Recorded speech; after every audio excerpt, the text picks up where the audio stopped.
Hal-hal yang manusiawi ya, maksudnya ada saja pasti yang begitu, tapi nggak apa-apa, mau kayak gitu sah-sah saja. Tapi bukan berarti mereka tidak suka sama Malaysia kan, cuman ada kecemburuan, dia pengen juga nonton aku mungkin di Indonesia gitu kan, lebih ke sana aja sih. Sepanjang 2023, penyanyi Indonesia Charlie Van Houten dilihat lebih banyak berada di Malaysia berbanding di negaranya sendiri. Keadaan itu nampaknya membuat peminat di negara asalnya kurang senang, malah ada mendakwa Charlie seolah-olah melebihkan peminat di negara ini. Nak pula bila Charlie turut menghasilkan sebuah lagu berjudul Gadis Malaysia bagi menarik pendengar di negara ini.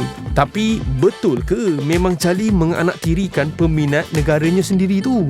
Enggak lah, kebetulan sudah hampir 20 tahun aku berkarya untuk Indonesia. Dan saya pun datang ke sini juga membawa nama baik Indonesia. Itu justru alhamdulillah para penikmat musik, bahkan para pegiat-pegiat di musik juga, mereka sangat mensupport ya aku untuk bisa melebarkan sayap di Asia gitu ya. Terutama di Malaysia, apalagi satu rumpun gitu kan, kita bisa bekerja sama. Bahkan aku juga pengen buat satu kolaborasi bagaimana bikin konser serumpun di Indonesia gitu, di Jakarta. Ya teman-teman band-band Malaysia bisa juga kolaborasi konser di sana, itu kan luar biasa gitu. Jadi alhamdulillah sih tidak ada kecemasan untuk dicemburui oleh para fans di Indonesia gitu. Bahkan mereka juga, para fans di Indonesia, ketika mendengar ada tajuk Gadis Malaysia itu, jadi mereka juga bangga gitu. Oh, senang mereka juga ikut merasakan apa ya karyanya juga pasti. Okey, kalau kita melihat ada setengah komen walaupun dah tahun 2023 masih ada lagi yang berbala, maksudnya klaim lagu daripada negara ini daripada ini. So macam kamu sendiri lihat perkara itu bagaimana? Khususnya bila sekarang kamu dah masih, orang kata dah melebarkan sayap ke sini, dan sekarangnya wujudnya pula Gadis Malaysia kan. So benda tu pastinya akan timbul lagi dan akan jadi perbalahan khususnya di media sosial. Kalau kita bicara musik itu universal, tidak berbicara kotak-kotak gitu atau misalkan negara-negara. Jadi semua cara musik itu alam semesta seluruhnya gitu. Tidak berbicara hanya di kotak-kotakan tuh nggak bisa. Kalau bicara musik itu luas. Karena kebetulan dulu zaman aku masih di ST12 gitu, lahir di ST12 di Indonesia, ya itu band Indonesia itu aja. Tapi kalau bicara segi musiknya itu ya universal gitu. Tidak ada yang ini milik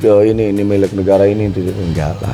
Mungkin ada, kecuali musik adat misalnya Indonesia juga punya, Malaysia juga punya, bahkan Amerika juga kan musik adatnya kan ada gitu kan. Kita ni serumpun kan. Jadi bila katanya serumpun pastinya musiknya sama, cara penyampaiannya pun juga sama. Tapi bila masih ada lagi isu orang kata lagu ini lagu milik kamu, milik ini, klaim lah senang cakap kan. So macam mana kamu melihat benda ni perlu diatasi supaya tidak lagi ada perbalahan macam daripada Indonesia dan juga Malaysia, supaya kita ialah satu rumpun kan. Bukti yang nyata, bukti yang saat ini aku tunjukkan adalah bahwa aku datang ke sini.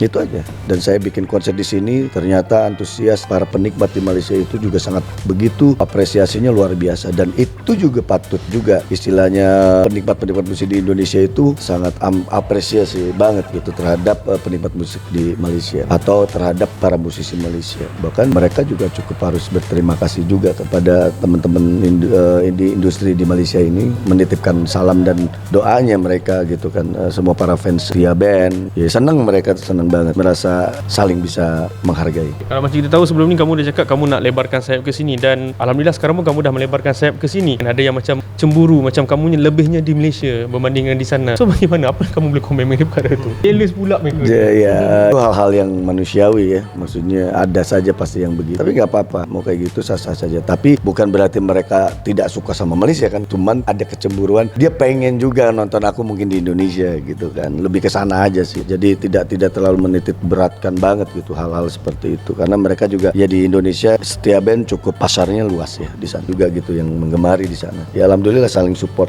Charlie, kalau kita lihat namanya bersih ya. Jadi macam mana kamu sendiri menjaga imej kamu? Khususnya kamu sekarang sudah lebarkan sayap di Malaysia je, macam mana kamu nak jaga imej kamu di Malaysia supaya tidak terpalit dengan gosip kan?